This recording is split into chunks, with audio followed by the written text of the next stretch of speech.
Em nome do Pai, e do Filho e do Espírito Santo. Amém.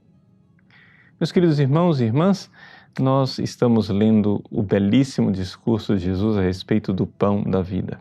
E no dia de ontem ele introduziu o tema mais especificamente, dizendo: Eu sou o pão da vida.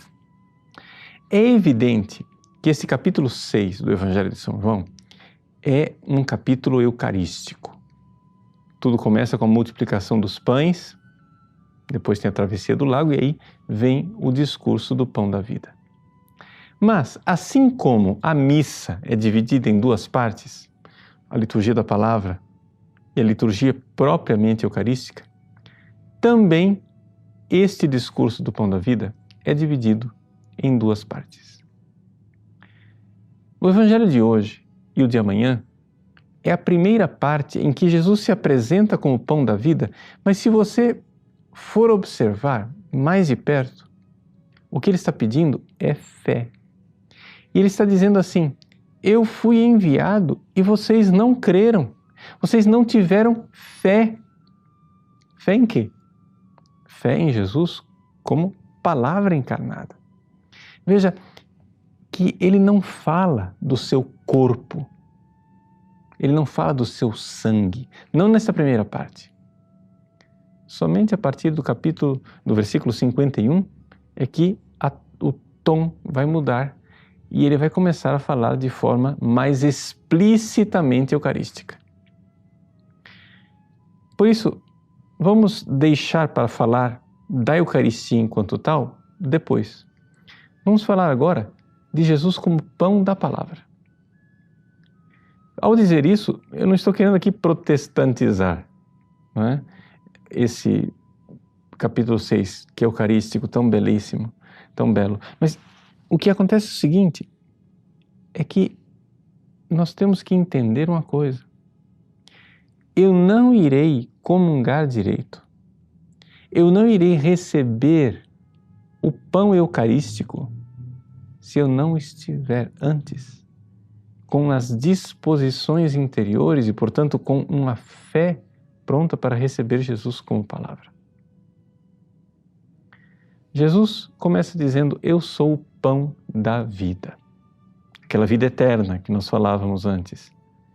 Mas, veja, ele está falando de um pão que alimenta o quê? Não o corpo. Um pão que alimenta a alma.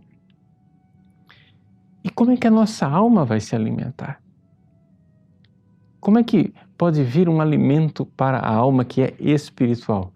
Ora, para algumas pessoas pode parecer estranho e até meio desencarnado, intelectualista, mas vou dizer, a nossa alma se alimenta de verdade.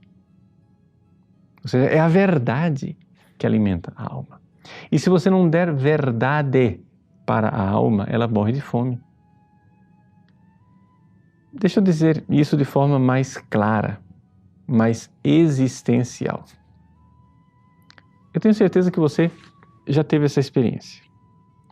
Você entrou numa igreja, ou foi ao grupo de oração, ou acessou um vídeo na internet.